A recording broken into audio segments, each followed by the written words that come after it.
राजस्थान में बारिश के बाद सर्दी बढ़ने लगी है। चोरू में यह सीजन की सर्द तरीन रात थी। शेखावती जोन के झुंझुनू इलाके के चोरू में पैर को दर्जा हरारत 3 से 5 डिग्री सेल्सियस नीचे आया है।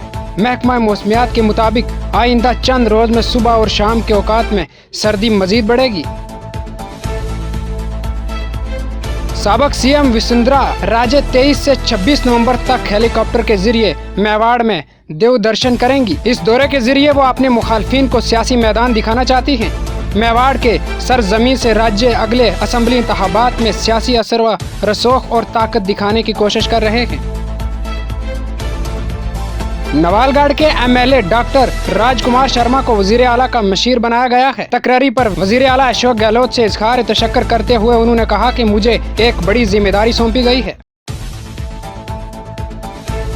काबीना में रद्दोबदल के बाद बीजेपी ने हुकूमत पर तंज किया है। बीजेपी के तर्जमान और एमएलए रामलाल शर्मा ने हुकूमत पर तंज किया और कहा कि वजीर आला ने हुकूमत को बचाने वाले एमएलए के साथ हमदर्दी जाहिर की है, लेकिन एमएलए को दी गई यकीन दहानियों पर अमल नहीं किया।